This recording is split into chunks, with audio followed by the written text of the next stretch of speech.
was available in April 2nd, 2007.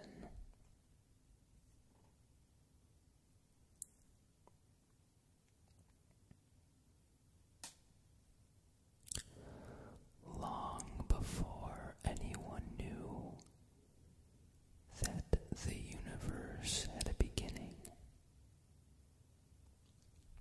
Oh yeah, I forgot. Let's try to get 50 likes on this video. You guys seem to like the last Neil deGrasse Tyson video that I did. So if you like this one too, and you want more like this, just give it a thumbs up, and let's see if we can get 50 this time. Let's start over. Long before anyone knew that the universe had a beginning, before we knew that the nearest large galaxy lies 2.5 million light years from Earth,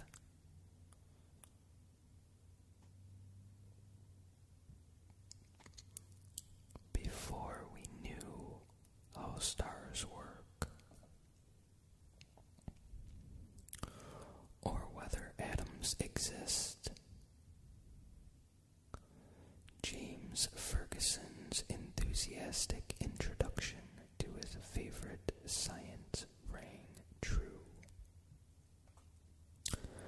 Yet his words, apart from their 18th-century flourish, could have been written yesterday.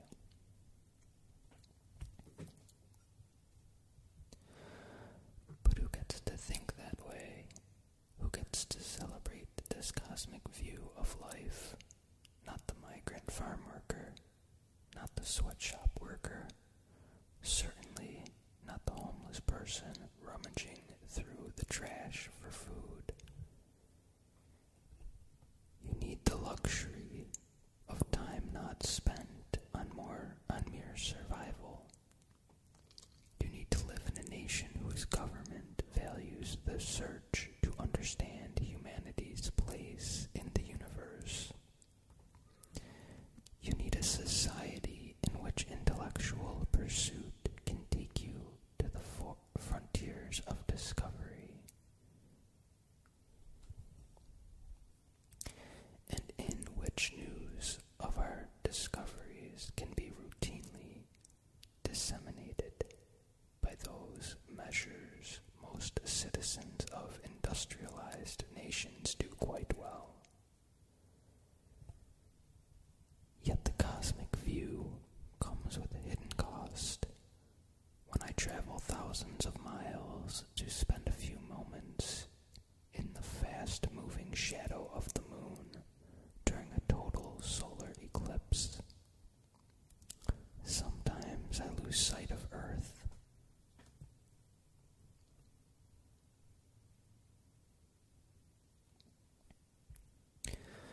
When I pause and reflect on our expanding universe, with its galaxies hurtling away from one another, embedded within the ever-stretching four-dimensional fabric of space and time, sometimes I forget that uncounted people walk this earth without food or shelter, and that children are disproportionately represented among them.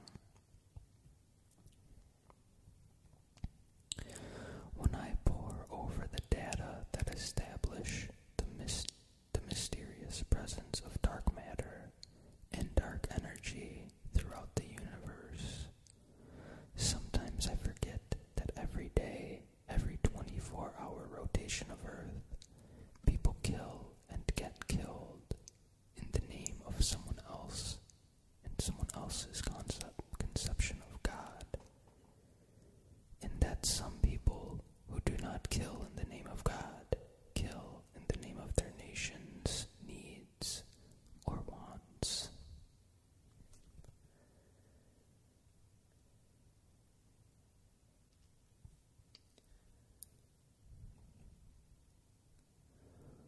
When I track the orbits of asteroids, comets, and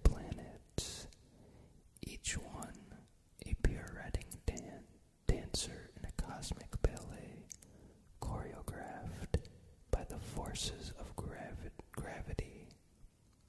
Sometimes I forget that too many people act in wanton disregard for the delicate interplay of Earth's atmosphere, oceans, and land, with consequences that our children and our children's children will witness and pay for with their health and well-being.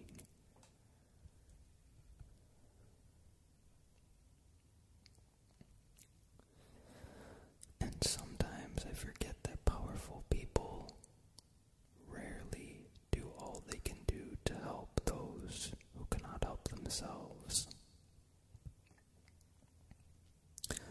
I occasionally forget those things because however big the world is, in our hearts, our minds, and our outsized atlases, the universe is even bigger. A depressing thought to some, but a liberating thought to me.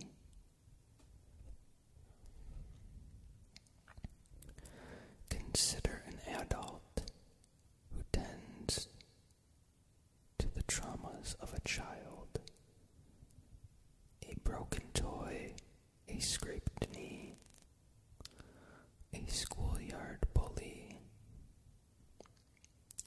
Adults know that kids have no clue what constitutes a genuine problem because inexperience greatly limits their childhood perspective. As grown-ups dare, we admit to ourselves that we, too, have a collective immaturity of view. Dare we admit that our thoughts and behaviors spring from a belief that the world revolves around us? Apparently not, and the evidence abounds. Part the curtains of society's racial, ethnic, religious, national, and cultural conflicts, and you find the human ego turning the knobs and pulling the levers.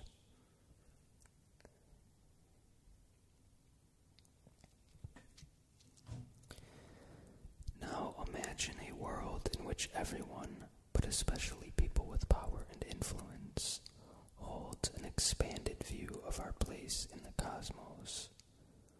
With that perspective, our problems would shrink or never arise at all, and we could celebrate our earthly differences while shunning the behavior of our predecessors who slaughtered each other because of them.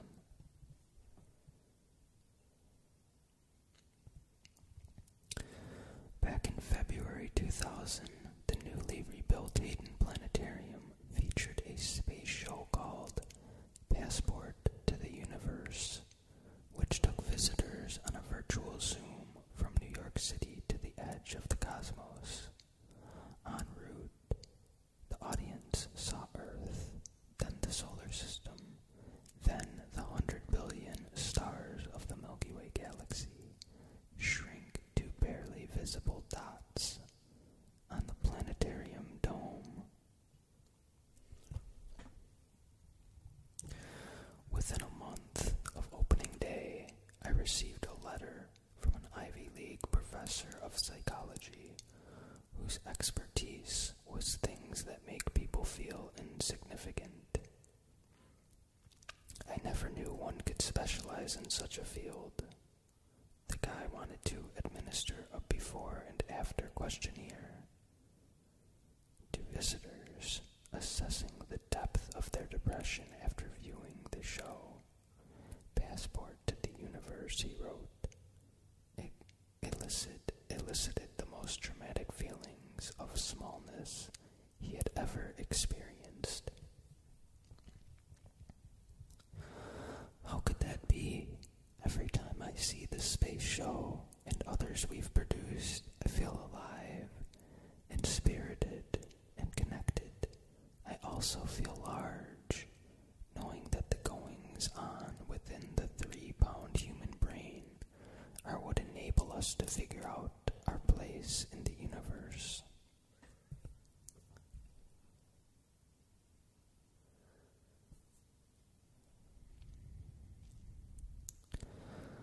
Allow me to suggest that it's the professor, not I, who has misread nature. His ego was too big to begin with, inflated by delusions of significance and fed by cultural assumptions that human beings are more important than everything else in the universe. In all fairness to the fellow, powerful forces in society leave most of us susceptible, as was I, until the day I learned in biology class that more bacteria live and work in 1 centimeter of my colon than the number of people who have ever existed in the world. That kind of information makes you think twice about who or what is actually in charge. From that day on, I began to think of people not as the masters of space and time, but as participants in a great cosmic chain of being, with a direct genetic link across species, both living and extinct, extending back nearly 4 billion years to the earliest single-celled organisms on Earth.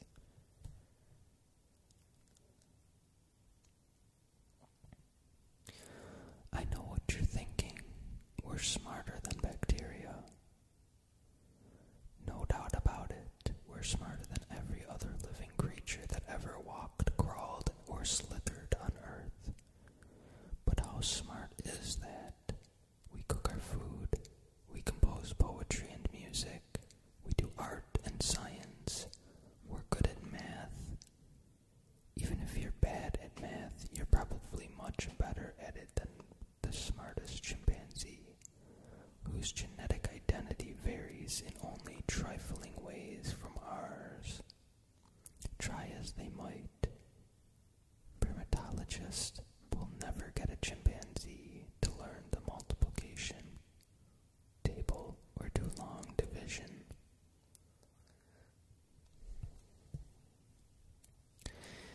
If small genetic differences between us and our fellow apes account for our vast difference in intelligence, maybe that difference in intelligence is not so vast after all.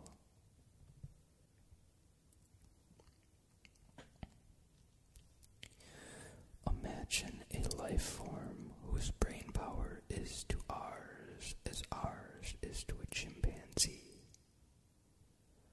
To such a species, our highest mental achievements would be trivial. Their toddlers, instead of learning their ABCs on Sesame Street, would learn multivariable calculus on Boolean Boulevard.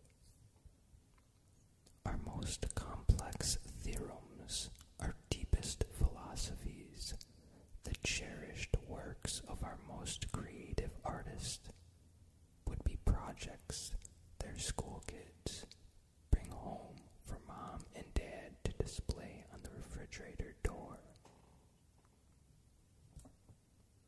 These creatures would study Stephen Hawking, who occupies the same endowed professorship once held by Newton at the University of Cambridge, because he's slightly more clever than other humans, owing to his ability to do theoretical astrophysics and other rudimentary calculations in his head.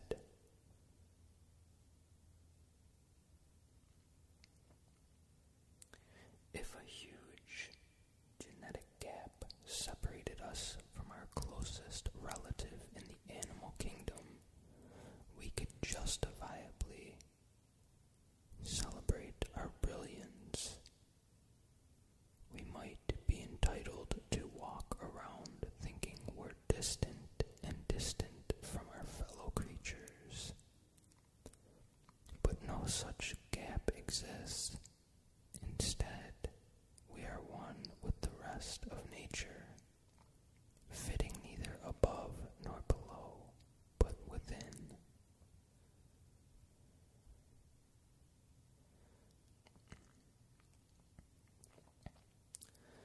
Need more ego softeners.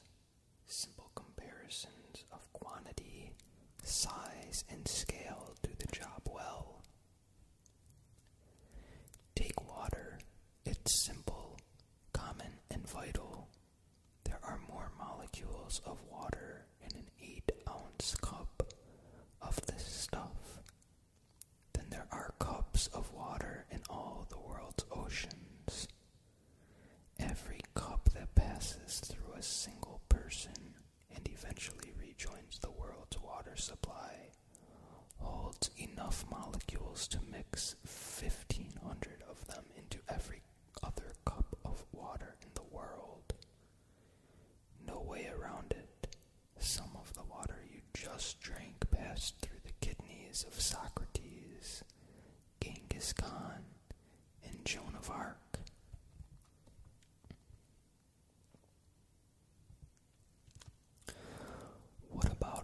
How about air? Also vital. A single breathful draws in more air molecules than there are breathfuls of air in Earth's entire atmosphere. That means some of the air you just breathed passed through the lungs of Napoleon, Beethoven, Lincoln, and Billy the Kid. Time to get cosmic. There are more stars in the universe than grains of sand on any beach. More stars than seconds have passed since Earth formed. More stars than words and sounds ever uttered by all the humans who ever lived.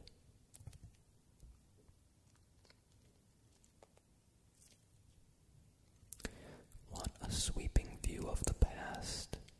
Our unfolding cosmic perspective takes you there. Light takes time to reach Earth's observatories from the depths of space, and so you see objects and phenomena not as they are, but as they once were. That means the universe acts like a giant time machine.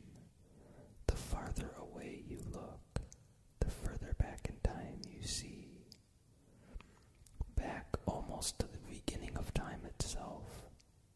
Within that horizon of reckoning, cosmic evolution unfolds continuously in full view.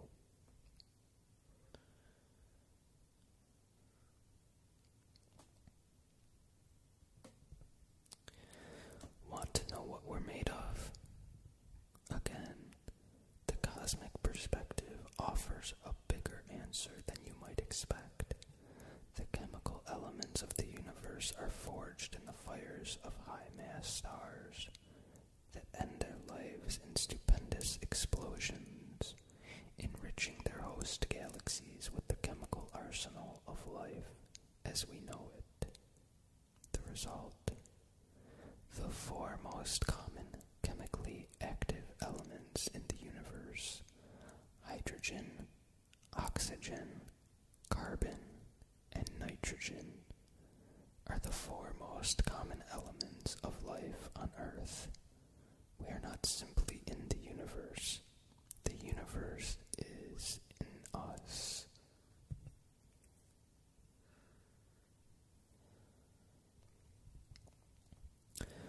Yes, we are stardust, but we may not be of this earth.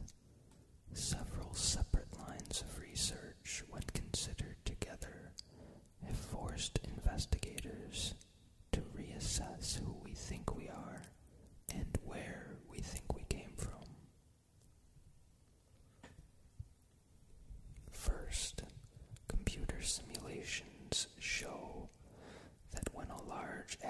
asteroid strikes a planet, the surrounding areas can recoil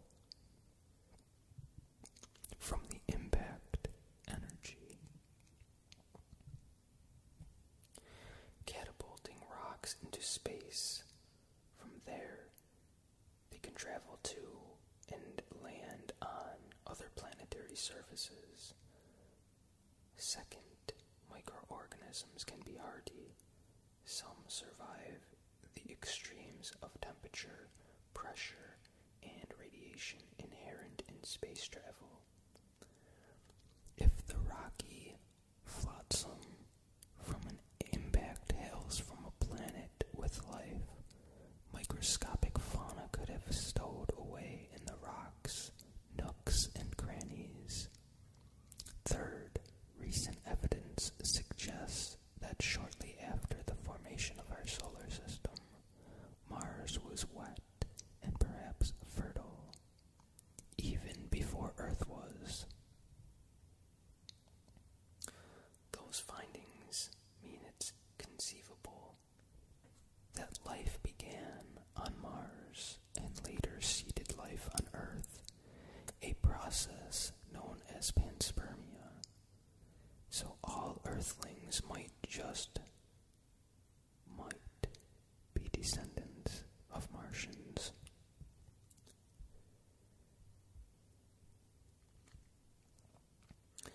Again and again, across the centuries, cosmic discoveries have demoted our self-image. Earth was once assumed to be astronomically unique until astronomers learned that Earth is just another planet orbiting the sun.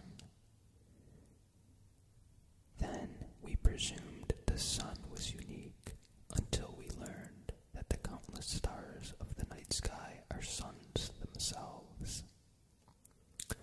Then we presumed our galaxy, the Milky Way, was the entire known universe until we established that the countless fuzzy things in the sky are other galaxies, dotting the landscape of our known universe. Today, how easy it is to presume that one universe is all there is. Yet emerging theories of modern cosmology, as well as the continually reaffirmed improbability that anything is unique, require that we remain open to the latest assault on our plea for distinctiveness. Multiple universes, otherwise known as the multiverse, in which ours is just one of countless bubbles bursting forth from the fabric of the cosmos.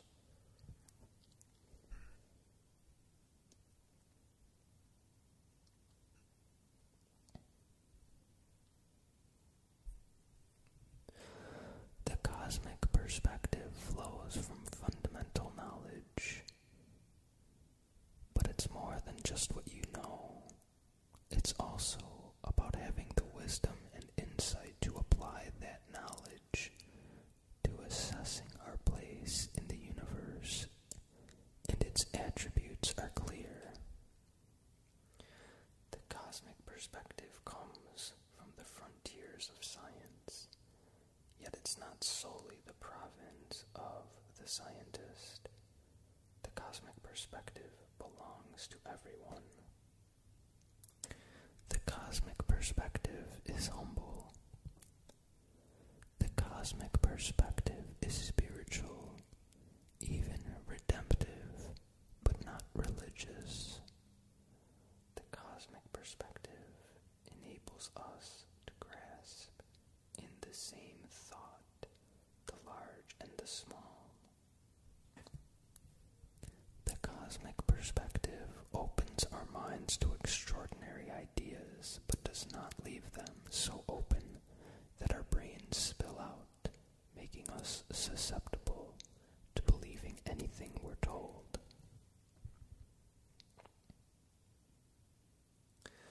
The cosmic perspective opens our eyes to the universe, not as a benevolent cradle designed to nurture life, but as a cold, lonely, hazardous place. The cosmic perspective shows Earth to be a moat, but a precious moat, and for the moment, the only home we have. The cosmic perspective finds beauty in the images of planets, moons, stars, and nebulae, but also celebrates the laws of physics that shape them. The cosmic perspective enables us to see beyond our circumstances, allowing us to transcend the primal search for food, shelter, and sex. The cosmic perspective reminds us that in space, where there is no air, a flag will not wave, an indication that perhaps flag waving and space exploration do not mix. The cosmic perspective not only embraces our genetic kinship with all life on Earth, but also values our chemical kinship with any yet-to-be-discovered life in the universe, as well as our atomic kinship with the universe itself.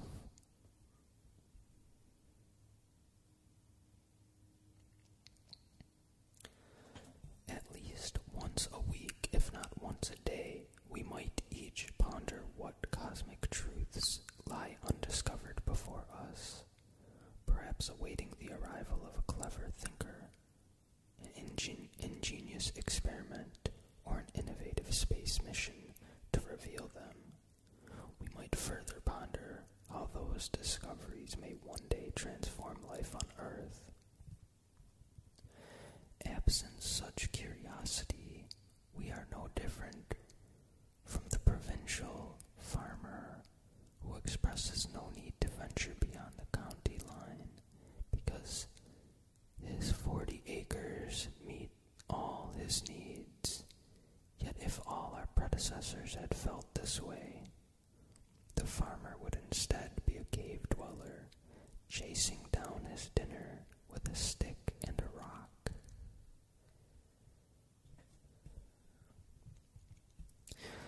During our brief stay on planet Earth, we owe ourselves and our descendants the opportunity to explore, in part because it's fun to do, but there's a far nobler reason. The day our knowledge of the cosmos ceases to expand, we risk regressing to the childish view that the universe figuratively and literally revolves around us. In that bleak world, arms-bearing, resource-hungry people and nations would be prone to act on their low contracted prejudices, and that would be the last gasp of human enlightenment, until the rise of a visionary new culture that could once again